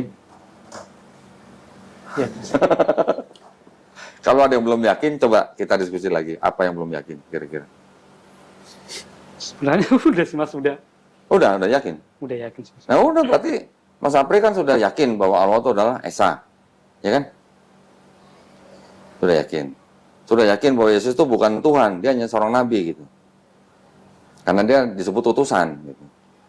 Sudah yakin. Nah, sekarang Mas Apri yakin nggak bahwa Nabi Muhammad SAW itu adalah seorang nabi? Utusan Allah gitu. Belum. Apa Mas? Nabi Muhammad. Belum mengenal. Kalau ke situ belum kenal. Belum kenal. Belum tahu Oke. apa-apa itu. Oke, nah nanti gini, saya mungkin ceritakan hanya sedikit aja ya. Nanti Mas Apri bisa belajar lebih jauh lagi tentang kehidupan sang Nabi kita, Nabi Muhammad SAW. Nabi Muhammad SAW itu kalau dirunut-runut, ya, dirunut-runut itu sebenarnya adalah keturunan daripada Nabi Ismail alaihissalam. Nabi Ismail itu kan anak pertama daripada Nabi Abraham alaihissalam kan. Nabi Abraham kan punya anak Nabi Ismail dan Nabi Ishak, ya kan? Nabi Ismail ini kan dia diusir sama Abraham nih, katanya nih, dengan ibunya kan bernama Hagar kan, atau Hajar dalam Islam. Setelah itu kan mereka mengembara dan akhirnya tinggal di Beersheba sampai kemudian setelah besar baru tinggal di Paran, gitu. Pegunungan Paran gitu. Kalau kita cek di sejarah, di geografi dan segala macam, yang sudah berubah gitu. Ya, penyebutannya pegunungan Paran itu sebenarnya di Arab Mas gitu.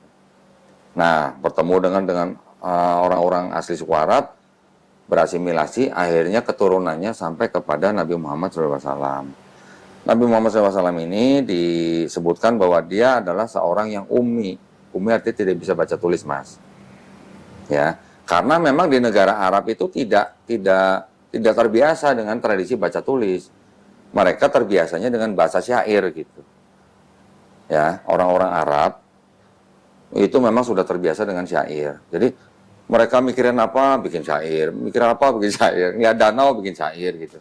Lihat gunung, bikin syair. Memang begitu tradisinya gitu. Jadi bukan tradisi baca tulis gitu kalau untuk bangsa Arab. Nah di bangsa Arab itu sendiri, itu selama beratus-ratus tahun, bahkan sebelumnya itu, mereka juga sudah mengenal yang namanya pagan Mas. Yang tadi saya bilang, tiga Tuhan, tapi satu Tuhan, tapi tiga. Dari daerah yang tadi saya sebutin, bangsa Arab juga mengenal. Dari mana? Dari Persia. Karena mereka kan orang-orang pedagang. Mereka mengambil barang dari negara lain, dijual di Arab gitu ya. Bawa souvenir gitu, ada yang bawa souvenir gitu ke Mekah. Namanya Amr bin Luhai lah, saya sebutin aja namanya.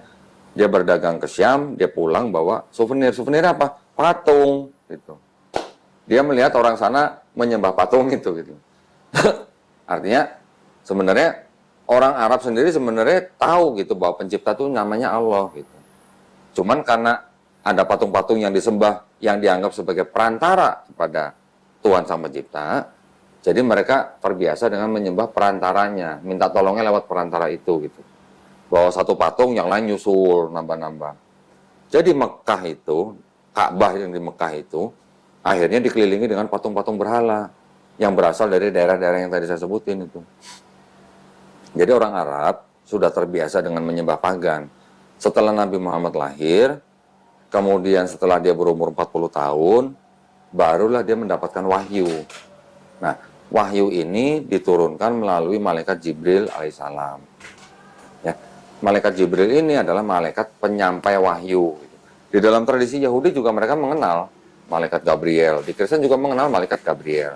Sama, sosoknya sama.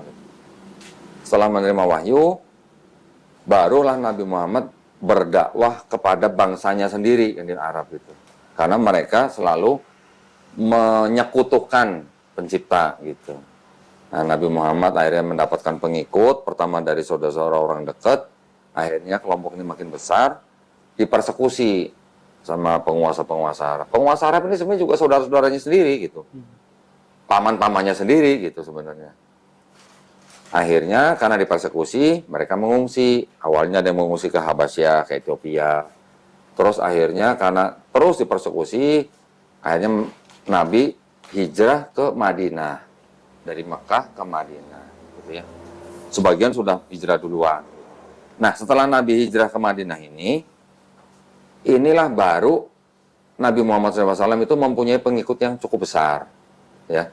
Jadi mungkin bisa dikatakan dalam satu Madinah itu, selain Yahudi dan Kristen, semuanya sudah Islam gitulah. Jadi sudah punya kekuatan, akhirnya berperang sama saudara-saudaranya sendiri dari Mekah gitu mas. Nanti ada perang Uhud, ada perang macam-macam, ada beberapa kali perang. Sampai akhirnya Mekah ini ditaklukkan atau ditundukkan oleh Nabi Muhammad dan pengikut-pengikutnya dari Mekah. Itu ya peristiwa yang disebut dengan Fatu Mekah. Yang sebelumnya ditandai dengan perjanjian ini itulah ada ya. Setelah ditaklukkan ya, orang yang ada di Mekah pada waktu ditaklukkan oleh Nabi Muhammad, mereka silahkan kalau mau masuk Islam dilindungin, tapi kalau nggak mau masuk Islam, karena Mekah itu adalah tanah yang suci, tanah haram, maksudnya tanah suci, mereka harus keluar dari Mekah gitu. Tapi bukan berarti dibunuh-bunuhin, enggak. Yang mau masuk Islam silahkan, yang enggak silahkan gitu. Di dalam Islam itu tidak ada paksaan gitu mas. Orang-orang Yahudi dan orang-orang Nasrani yang tinggal di Arab Saudi yang tidak mau masuk Islam tidak dibunuh, mereka hanya perlu membayar jizyah namanya. Itu kalau menerapkan hukum Islam. Kalau di Indonesia enggak, ya kan? Jadi di dalam Islam itu tadi kan saya sudah sebutkan ininya ya, apa namanya definisinya gitu lah ya. Kalau apa namanya pada waktu Fatu Mekah, saya mundur dikit. Setelah ditaklukkan, patung-patung berhala yang tadinya mengelilingi Ka'bah itu, yang jumlahnya kurang lebih 360, itu semua dihancurkan. Jadi ajakan daripada Nabi Muhammad SAW itu apa? Hanya untuk kembali menyembah kepada satu pencipta. Gitu. Siapa? Allah Subhanahu Wa Taala. Nama Allah Subhanahu Wa Taala sendiri itu dulunya sebenarnya sudah dikenal oleh orang-orang Arab. Tetapi mereka menyalahgunakan nama itu sebagai dewa gitu. Ada yang bilang dewa bulan, ada yang bilang punya 3 anak gitu. Jadi pada akhirnya setelah Nabi Muhammad SAW akhirnya menguasai Mekah, barulah bangsa Arab ini berubah dari bangsa yang terbelakang baru menjadi bangsa yang beradab gitu. Sebelum diturunkan Islam di Mekah, bangsa Arab itu atau suku Quraisy itu adalah bangsa yang ini mas, contohnya mas, kalau mereka punya anak perempuan, itu dikubur hidup-hidup. Itu namanya bangsa apa itu kalau begitu? Bayi perempuan dikubur hidup-hidup. Itu yang melakukan adalah suku Quraisy. Nah, setelah Quran turun, setelah Nabi Muhammad SAW berdakwah, yang tadinya hal-hal seperti itu, bahkan perbudakan, minuman keras, itu semuanya step by step itu semua dihilangkan. Semua dihilangkan. Jadi yang misalnya istri misalnya, sebelum ada Quran dan Sunnah, orang-orang Arab di situ bisa punya istri yang unlimited gitu. Berapa aja boleh gitu, nggak ada aturan. Setelah ada Islam, dibatasin maksimal 4 gitu. Gitu. Yang tadinya Homer itu ya, minuman keras itu udah terbiasa siapapun boleh minum, step by step dihilangkan. Karena ada orang yang habis minum Homer sholat gitu. Jadi dilarangnya dengan bertahap. Begitu juga dengan perbudakan. perbudakan lama-lama juga dihapuskan dengan cara apa? Pernikahan, misalnya membayar denda. Akhirnya hilang perlahan gitu. Tapi Kristen gimana? Sampai abad 19 sampai abad 20 masih mempraktekkan perbudakan di Amerika sana. Ya kan? Islam ini yang membawa bangsa Arab dari masa yang disebut masa jahiliyah menjadi masa yang beradab dan berakhlak gitu. Nah, Quran ini, apakah Quran ini karangan Nabi Muhammad? Kan banyak pertanyaan begitu kan? Apakah Quran ini tulisan Nabi Muhammad sendiri gitu, karangan gitu? Ternyata enggak. Kita bisa buktikan bagaimana caranya. Kita tahu lah ya, ilmu pengetahuan tahu ya. Ya kan? Di dalam Quran, ini kalau tradisi di dalam Islam kan, Quran itu adalah wahyu yang diturunkan Allah Subhanahu Wa Taala kepada Nabi Muhammad SAW melalui malaikat Jibril alaihissalam. Ya. Setelah diturunkan, di dalam Quran itu banyak ayat-ayat yang berhubungan dengan ilmu pengetahuan, Mas. Ya, contoh, kalau kita mendaki gunung, ya, pernah mendaki gunung? Pernah? Pernah. Kalau kita mendaki gunung makin tinggi, udaranya makin tipis atau makin tebal? Makin Udaranya. Kalau makin tinggi makin kuat lah, anginnya kencang. Anginnya, tapi oksigennya makin Sedikit O2-nya. semakin sedikit. Berarti kalau makin tinggi kita ke atas, kita makin susah bernapas atau makin mudah bernapas? Asma yang Makin susah bernapas ya. Nah, di dalam Al-Quran sudah disebutkan di dalam surat Al-An'am ayat 125. Jika Allah mengendaki seseorang mendapatkan sebuah hidayah, Allah akan menjadikan dadanya lapang untuk menerima Islam. Tetapi kalau Allah mau membiarkan dia dalam kesesatan, Allah akan menjadikan dadanya sesak dan sempit seperti mendaki langit. Bayangin Mas, ini ayat turun di abad ke-7 ya. Sekarang kita abad ke berapa nih? 21 kan? 21. Abad ke-7 sudah dikatakan bahwa kalau kita mendaki langit, dada kita akan sesak dan sempit. Kira-kira siapa yang ngajarin Nabi Muhammad kalau mendaki langit itu dada kita akan sesak dan sempit gitu? Siapa yang ngajarin kira-kira? Padahal ilmuwan itu baru tahu di abad ke-17. Beda 1000 tahun tuh. Baru tahu bahwa makin tinggi kita ke atas, udara makin sempit, kita makin nggak bisa bernapas. Yang tahu namanya Pascal di tahun 1648. Jadi mungkin nggak itu karangan Nabi Muhammad SAW? Apakah Nabi pernah terbang, istilahnya naik gunung yang tingginya ribuan meter gitu sampai dadanya sempit? Sepertinya saya belum pernah baca gitu. Artinya di dalam ayat itu nggak mungkin karangan manusia pada zaman itu gitu. Karena pada zaman itu orang tidak ada yang mendaki langit sampai ribuan meter gitu. Kok baru ketawanya sekarang gitu? Pernah dengar Big Bang Mas? Pernah dengar? Teori penciptaan alam semesta. Di dalam Quran udah disebutin Mas. Pada mulanya kami menciptakan langit dan bumi bersatu, kemudian kita pisahkan.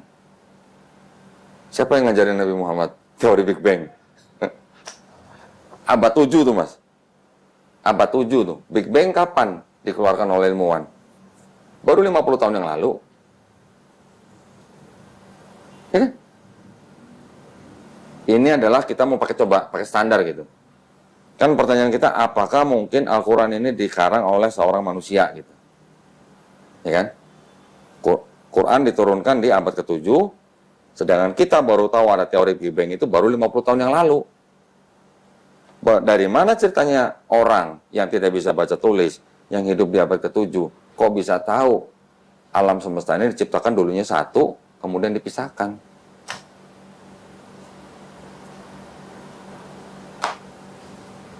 Nggak mungkin itu kan karangan manusia zaman itu. Sedangkan kita tahunya aja baru 50 tahun yang lalu gitu. Mas Apri tahu gunung kan? Gunung itu kan yang kita bisa ngeliat gunung kan ada yang naik begini kan. Ternyata gunung itu di Quran disebut apa? Pasak. Pernah dengar pasak? Tahu pasak kan? Kalau kita camping nih, kita kemah nih, kita bangun tenda, kan ada tali yang kita tancepin ke tanah pakai pasak kan, pakai paku besar gitu. Itu namanya pasak. Jadi kalau kita lihat pasak kan ada yang keluar dari tanah, tapi yang masuk ke dalam tanah kan jauh lebih panjang gitu kan. Gunung itu ternyata di dalamnya ada tubuhnya gitu Mas. Ada, ya kayak pasak itu.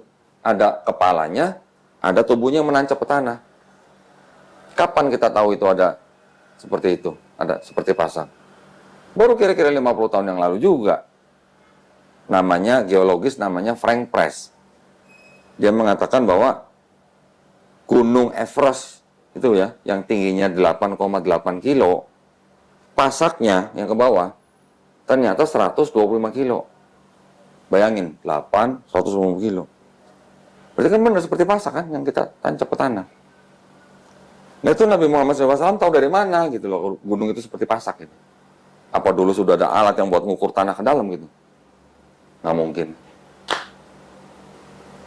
Itu bukti gitu bahwa nggak mungkin Quran diciptakan oleh atau dikarang oleh manusia pada zaman itu. Gitu. Apakah pada zaman sekarang mungkin? Ya kalau memang ada ilmu ayat-ayat ilmu pengetahuan yang mungkin nanti baru ketahuannya mungkin ribuan tahun setelah ini. Tuh. Tapi pada saat itu, pada abad ke-7, tidak mungkin seorang manusia yang tidak bisa baca tulis bisa mengetahui teori Big Bang, bisa mengetahui gunung itu pasak, bisa mengetahui oksigen itu tipis kalau kita mendaki langit gitu. Ada lagi ayat, dikatakan apa Mas? Di dalam laut itu tidak ada cahaya. Ternyata zaman sekarang kita baru tahu memang kedalaman laut, kedalaman tertentu itu sama sekali nggak ada cahaya. Apakah Nabi Muhammad SAW pernah nyelam laut sekian ratus meter atau sekian ribu meter sampai tahu di dalam laut nggak ada cahaya gitu? Nggak mungkin. Di dalam Quran juga disebutkan ada laut yang tidak bisa bersatu gini Mas. Ada tuh di selat Gibraltar apa? Ada laut yang tidak bisa bersatu, yang satu warna biru, satu warna agak coklat gitu. Ada di Quran tuh Mas. Taunya baru sekarang. Ada gunung yang berwarna-warni, ada tuh di Cina ternyata. Quran tuh. Apakah Nabi Muhammad SAW pernah ke Cina? Ngeliat gunung berwarna-warni? Nggak pernah lah saya. Nggak pernah baca saya. Jadi, kalau kita mengaku sebagai orang yang hidup di zaman modern, terus kita tahu ilmu pengetahuan, terus ternyata ada di dalam Quran, terus kalau kita tidak mengakui Quran itu sebagai firman yang dari pencipta, naif gitu loh kita. Ada seorang profesor, dia guru besar dalam hal embriologi. Namanya Profesor Keith Moore, anak pendeta dari gereja Presbyter. Dia menulis buku tentang embriologi. Dia bisa menulis buku itu karena dia pakai mikroskop, Mas. Kalau nggak ada mikroskop, dia tidak mungkin bisa menulis buku itu. Nah, bukunya ini dipakai di seluruh perguruan tinggi bidang embriologi. Gitu. Dia menulis teori di bukunya bahwa embrio itu berumur sekian, prosesnya begini, gitu lah. Akhirnya pada suatu ketika dia diberitahu dan dia diundang oleh pemerintah Arab Saudi untuk menjelaskan bukunya dia. Ternyata di Arab Saudi dia baru mengetahui bahwa di dalam Quran sudah disebutkan. Kami ciptakan manusia dari tanah. Kemudian kami bentuk menjadi daging. Terus kemudian berubah menjadi tulang. Kami bungkus lagi dengan daging. Setelah begitu dia berbentuk seperti alaqah, bentuk yang seperti lintah gitu. Ternyata bentuk lintah yang dimaksud oleh Quran sama dengan bentuk embrio yang ada di dalam bukunya Profesor Keith Moore. Sampai akhirnya Profesor Keith Moore bikin konferensi pers di Arab Saudi, dia mengatakan bahwa tidak mungkin Al-Quran ini karangan Nabi Muhammad. Ini pasti berasal dari Sang Pencipta. Gitu. Karena Nabi Muhammad belum punya mikroskop. Masuk ya? Bisa dipahamin ya? Coba. Nanti ayat-ayatnya kalau mau bisa saya kasih semua. Jadi tidak mungkin Nabi Muhammad yang mengarang gitu. Karena dia nggak pakai mikroskop, dia tidak bisa baca tulis, dia tidak pernah kemana-mana, nggak pernah mendaki langit, nggak pernah nyelam ke laut, nggak pernah ke seluruh dunia gitu. Kok bisa ditulis gitu loh, dalam buku itu, dalam Quran gitu. Nah, dan Nabi Muhammad SAW itu juga mengajari pengikutnya untuk beribadah semuanya atas tuntunan dari Malaikat Jibril alaihissalam. Itu yang disebut dengan sunnahnya ya. Nah, kita yang mengikuti, kalau kita tilik-tilik lagi ke belakang, mirip gitu dengan ibadah-ibadah nabi-nabi sebelumnya yang dari Bani Israel gitu. Jadi sebenarnya kan ini bukan agama baru gitu. Tapi ini agama penerus daripada nabi-nabi sebelumnya. Kalau sekarang sebutannya Islam, itu hanya sebagai istilahnya apa ya? Sebagai identitas gitulah, atau sebagai institusi gitulah. Identitas agama gitu. Tapi sebenarnya prakteknya, pesannya, itu semuanya sama dengan nabi-nabi sebelumnya. Gitu. Ada yang mau ditanya? Udah pas, Mas. Udah pas. Kayaknya tadi cuma dengerin doang tapi belum tanya. Kirain ada yang mau ditanya? Udah, Mas, udah. Udah pas. Cukup? Jadi untuk membuktikan apakah Nabi Muhammad itu nabi palsu atau bukan, ya kan sering nih polemikus bilang Nabi Muhammad SAW itu adalah nabi palsu gitu. Kita kasih argumen begini. Nabi Muhammad SAW dari mulai dia kecil sampai remaja, sampai dewasa, sampai menikah bahkan ya, sampai menikah, itu temen semua orang yang mengenal dia menyebut dia dengan julukan apa, Mas? Al-Amin. Artinya apa? Yang terpercaya gitu. Artinya orang ini nggak pernah bohong gitu. Ya, orang ini nggak pernah bohong gitu. Jadi dia mendapat julukan Al-Amin. Terus pada saat dia menerima wahyu, dia mengatakan kepada warga di Mekah, orang kan bingung bagaimana ceritanya ini orang nggak pernah bohong, sekarang mengajarkan sesuatu yang mereka belum pernah dengar gitu. Ya, yang belum pernah dengar gitu. Otomatis ada yang menerima, ada yang menolak kan. Tapi yang menolak ini kan juga pasti ragu-ragu gitu loh. Ini orang nggak pernah bohong gitu loh. Kok sekarang bisa memberikan pesan yang sama sekali baru buat mereka gitu. Nah, sekarang kalau memang benar Nabi Muhammad SAW nabi palsu, apakah dia pernah berbohong? Tidak pernah berbohong. Kalau dia pernah berbohong, dia tidak mungkin mendapatkan gelar Al-Amin. Gitu. Dan dia pernah dibawa oleh pamannya berdagang, ya. Di perjalanan mereka berhenti di sebuah gereja, ada pendeta yang keluar namanya pendeta Buhairo. Ngomong sama pamannya, itu siapa gitu? Itu keponakanku gitu. Bawa pulang. Kenapa? Itu anak nabi yang dinubuatkan di dalam Taurat gitu katanya. Pendeta itu tahu karena dia baca, ada tanda-tandanya gitu. Dan pendeta itu melihat bahwa setiap rombongan itu berjalan, itu ditutupin dengan awan. Itu pendeta tuh. Namanya pendeta Buhaira.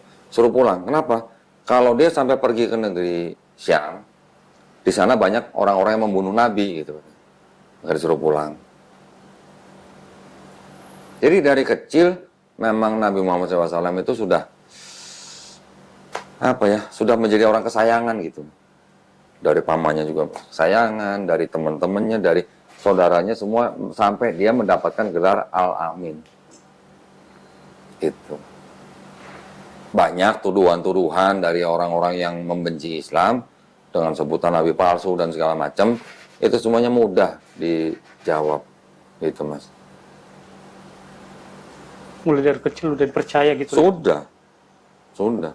Dia dari kecil sebelum lahir ayahnya udah meninggal, ya. Kemudian dia masih kecil ibunya juga meninggal. Jadi dia dibesarkan oleh pamannya. Gitu. Nanti Mas boleh baca. Ini di sini ada Sirah Nabawiyah. Nanti Mas yang mau baca silahkan. Bagaimana kita percaya cerita-cerita itu benar? bedanya gini Mas, kalau di dalam Islam itu ada yang namanya tradisi sanad dan perawi. Sanad itu artinya jalur, chain of narration namanya. Jalur cerita ini diceritakan oleh siapa, sampai kepada Rasulullah gitu. Ya, jalur ini nggak boleh ada yang cacat. Ada satu periwayat yang cacat, gugur statusnya, turun statusnya. Ya, jadi kalau apa namanya, status yang paling tinggi itu namanya sohi. Sohi itu artinya benar, otentik gitu. Kalau ada pencerita atau periwayat yang pernah bohong, pernah nggak benar, itu riwayat itu akan turun derajatnya menjadi hasan. Hasan itu masih bagus, tapi masih tidak otentik banget lah. Nanti kalau ada periwayat yang nggak benar lagi, turun lagi menjadi doif, turun lagi menjadi maudhu. Kalau di Bible, ada nggak bahwa cerita-cerita itu benar berasal dari Yesus gitu? Penulisnya siapa aja nggak tahu gitu. Itu bedanya Mas. Jadi kalau di dalam Islam, orang membuatkan cerita atau hadis itu nggak sembarangan. Itu ada ilmunya, ada penelitinya gitu. Imam-imam yang menyusun hadis itu rela berjalan ratusan kilo, bahkan ribuan kilometer, hanya untuk menentukan hadis ini sesuai atau enggak gitu. Saking ketatnya gitu, sampai begitu. Nanti selanjutnya Mas Apri bisa belajar lebih banyak soal Islam. Itu ya. Ada yang mau ditanyain? Kalau ditanya enggak ada Mas. Udah nggak ada?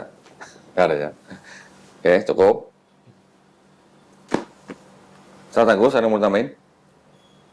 Cukup Pak, baru tadi ditambah gimana? Ada yang mau tambahin keterangan soal Islam gitu? Cukup aja dulu. Cukup? Dari sisi Kristen atau Bible-nya sudah cukup ya? Dari sisi Islamnya juga sudah cukup?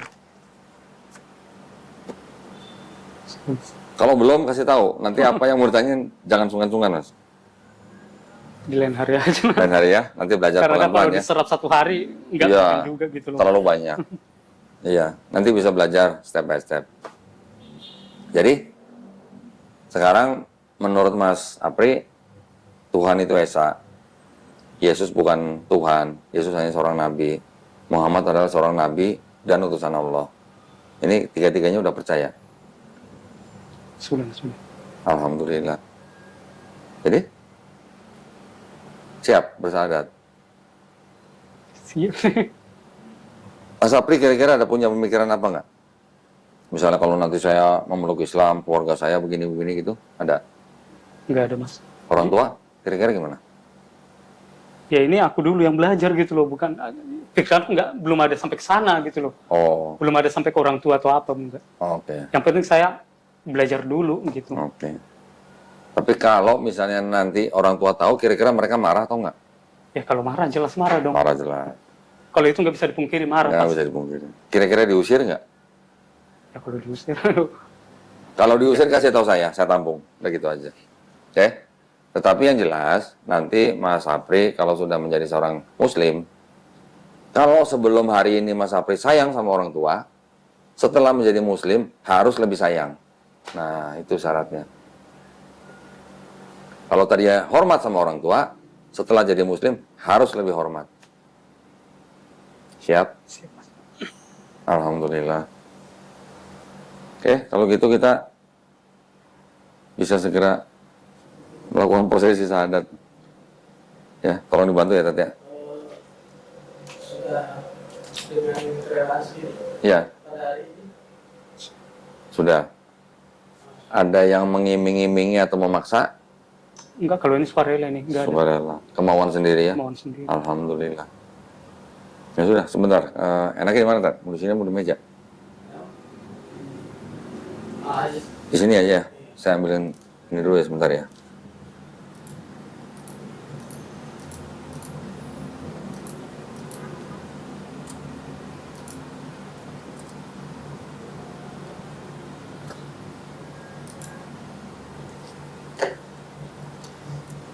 Pesannya berapa tadi? Macet nggak tadi itu? Ada seperti biasa di KM Rajulah. Oh, ini ya. Rest area. Yang dekat rest area itu ya. Iya.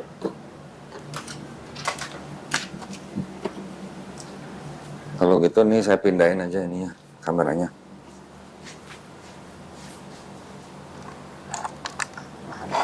Saya pindahin ke sini.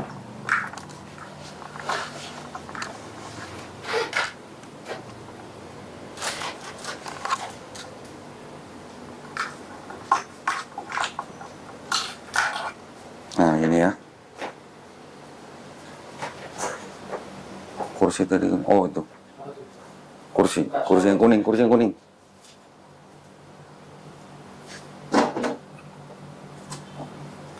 Mas Apri duduk sini. Sebentar ya.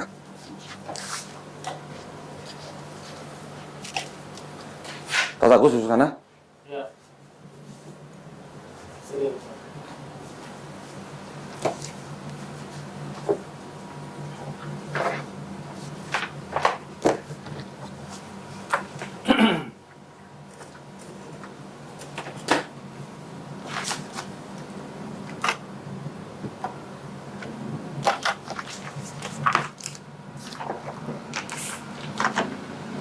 Baik, kita Bismillah ya, kita akan melakukan prosesi pensyahadatan saudara Apri ya.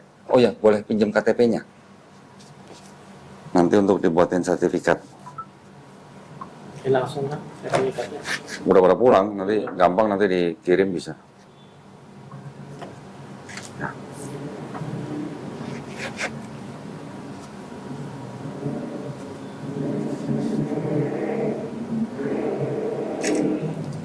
Nyebutnya kok susah ya, Kabupaten Humbang Hasundutan. Baru denger sih. Humbang Hasundutan.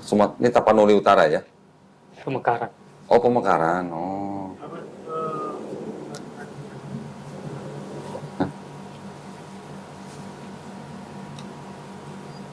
Perjumpaan volume.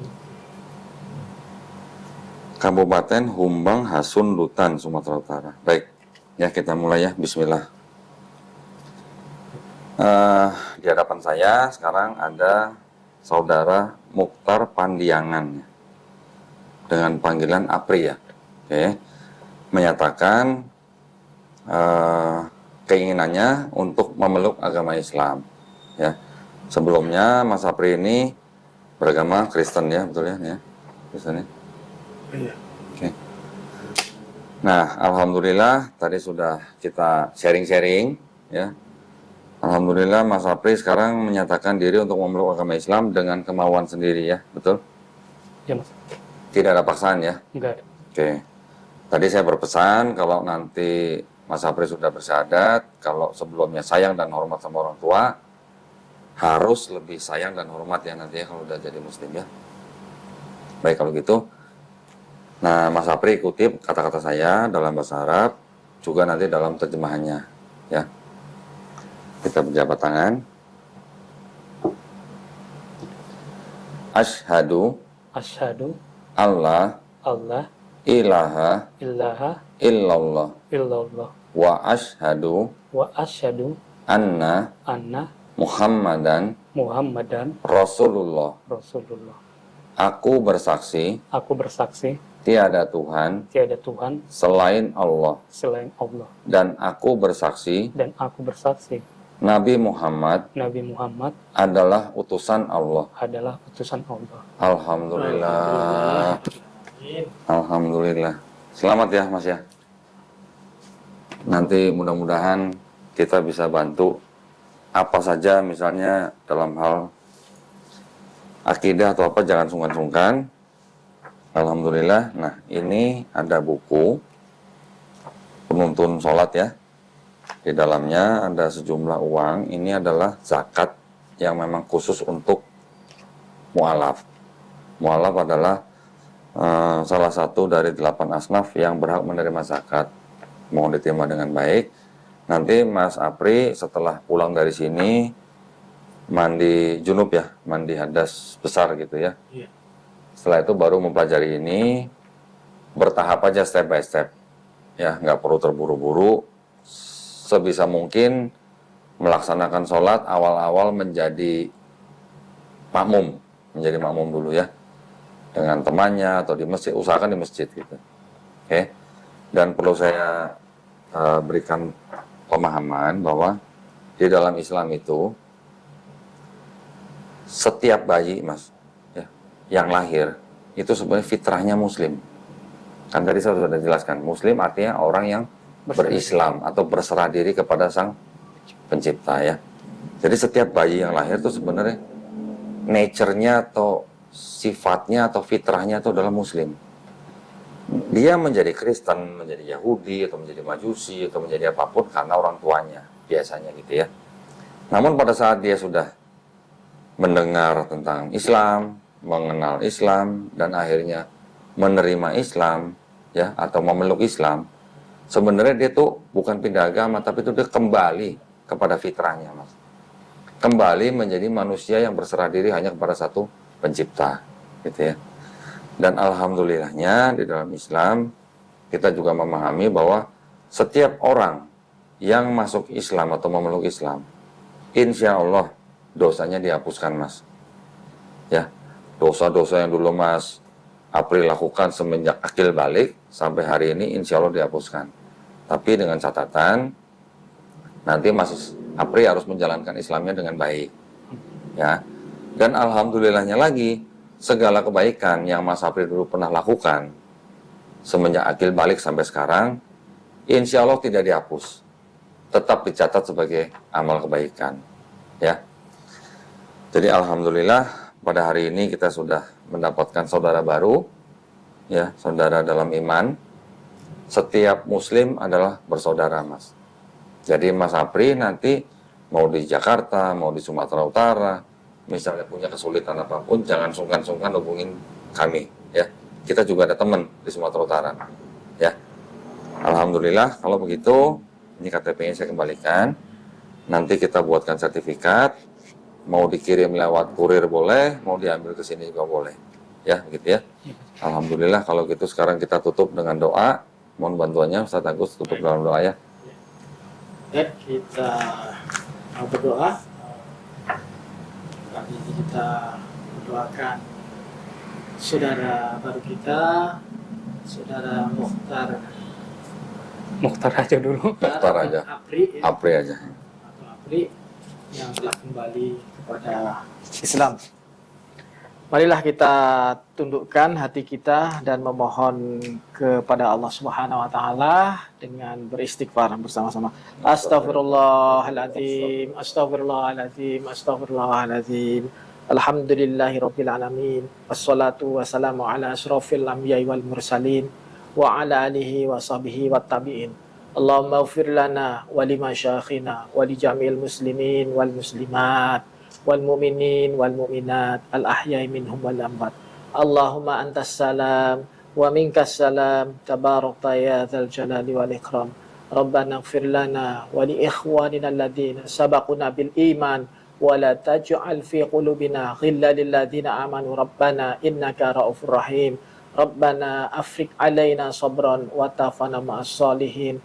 Rabbana hab lana min azwajina wa dzurriyyatina qurrata ayun waj'alna lil muttaqina imama. Allahumma inni a'udzubika minal hammi wal hazan wa a'udzubika minal ajzi wal kasal wa a'udzubika minal jubni wal buhl wa a'udzubika min ghalabati dani wa qahri rijal. Rabbi firli wa li walidayya warhamhuma kama rabbayani shaghira. Ya Allah yang Maha Pengampun, ampunilah dosa-dosa kami. Ampunilah dosa-dosa kami baik yang disengaja maupun yang tidak disengaja. Ya Allah yang Maha Pembimbing, bimbinglah setiap langkah kami dari dalam mengarungi kehidupan ini.